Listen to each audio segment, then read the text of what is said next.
Hello everyone, and welcome to another video. My customer was just talking, kind of made me laugh, sorry about that. Here's another video on a maintenance call that I'm on. I'm going to do a little more than just a maintenance call on this. Normally a maintenance is lubing the belt, but I'm going to show you guys how to open the hood. This is on a Proform 99513.0, so basically it's a 995. They're kind of all the same. This particular hood happens to be very easy to remove. So as you can see, there's screws right along here. I'm just going to simply take these screws out. The most important thing when you're doing a maintenance on your treadmill is, believe it or not, it's not actually maintenance on your treadmill. It's how hard it's working. So I'm going to open this up and we're going to do an amp test to see if this thing's working really hard or it's just humming right along. All right, so then there's usually two other screws. Some models may have four. This one looks like it has two inside. So let's see. I know you can't see me over here, but I think you get the gist of it, all right? Then there's two more over here.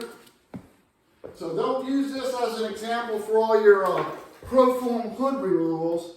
I'm picking on this because it's extremely easy to do. Some of them got some of the screws tucked up underneath. You got to lay the machine on the side. It's a real bummer, let's say.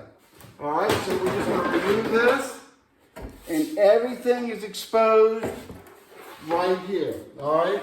So I'm going to move over to the next phase of the maintenance. I'm going to hook up my amp detector and we're going to see how many amps this is pulling. So I'm going to put you on hold just for one second. Here's the next phase of this maintenance. So what I'm going to do now is I'm going to amp this, and I usually do these at 3 miles an hour because treadmills actually work their hardest at slower speeds. It's kind of like gas mileage in your car. You get very bad gas mileage, 30 miles an hour and over. You get the gas mileage that they brag about at 35 miles an hour to 55 miles an hour. So treadmills actually like to go 3.5 miles an hour to 5.5 miles an hour. So I'm going to get up here right now, and I will have to tell you what the amps are. I don't know if you can see it or not.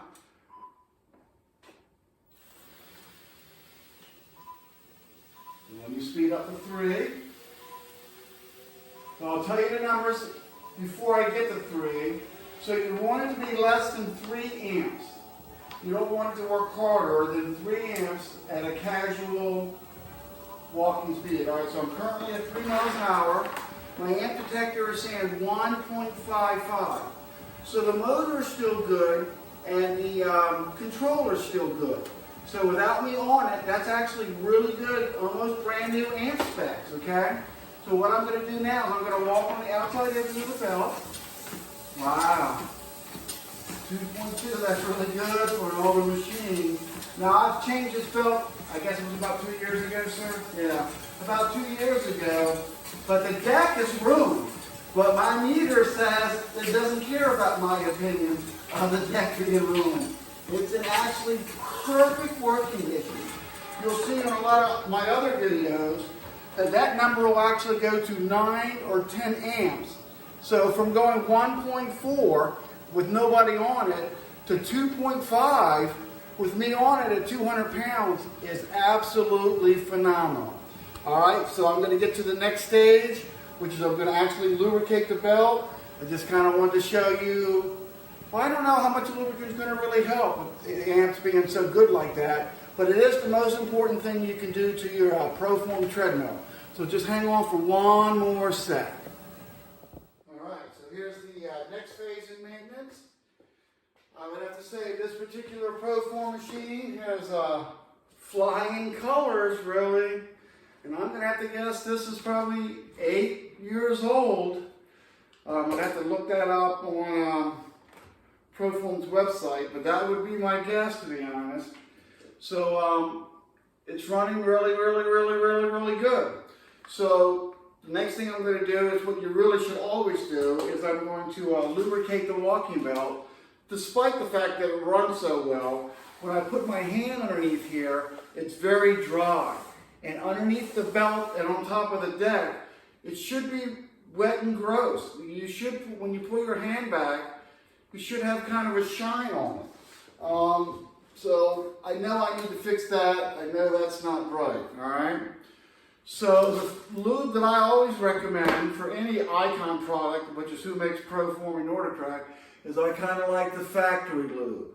I know there's a lot of different opinions on that, but since I represent the factory a lot, I figure they probably know what their belts are made out of, and they're going to use the correct lubricant for it, all right?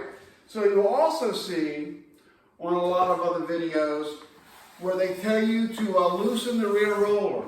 I really don't like doing that because if you, at least not advising it, I don't mind it too much myself, but if you get the rear roller messed up, then the belt's going to drift to one side or the other, and you're not really going to be able to get the belt straight again without a lot of work, all right? So what I usually do is, as you can see, I just put on gloves, and I just shove my hands underneath here. Now the area that you're trying to lubricate your Proform treadmill is kind of in the walking area. You don't really need to lubricate it back here. You just need to lubricate it in the front half, up to back, kind of like I said in a lot of my other videos, because you want your foot placement to actually step where the lubricant is, so it smushes it back into the belt. That's real important, all right? So, I cut this a little bit right here, and then I'm going to just, and also don't bother lubricating the first 4 inches on each edge, because people don't walk on the outside. They usually have a foot placement of about 16 inches, so anywhere, you know, consistent in the center, and you'll also, as time goes on, you'll kind of see a foot pattern on your walk belt where you're constantly stepping. So right now, I'm just lightly squirting it in different spots. Actually, I'm not, because I didn't cut the tube good enough. So first off, you need to know what you're doing and cut the tube a little better. Okay. I think I got me a little hole. Yeah, all right. Let's do that again. All right. There we go. Have little squirty sounds. So I'm just putting smaller amounts of it in the center, and I'm not going to go further than halfway back. I've only had 2 people that claim they walk further back, and so I know YouTube has a wide range, so if you're one of them, then I guess go a little further back with your lubricant. Alright, now, again, if you notice, I didn't loosen up the rear roller, I didn't do anything, and now my hands are glossy and gross. Of course, I just put lubricant in there. So I like to spread it out just a little bit, just to get it kind of even. And then, because I don't like to waste anything, I'm going to put all the stuff I got on my gloves back underneath of it again. So there's a lot of stuff really overblown about how to lubricate your treadmill. I think that's probably for views, really, where they tell you to loosen the rear roller, and then maybe do a dance, and then kind of loosen the other rear roller and dance the other way. But if you're young enough and strong enough to lift this belt up, then just put your hands underneath there.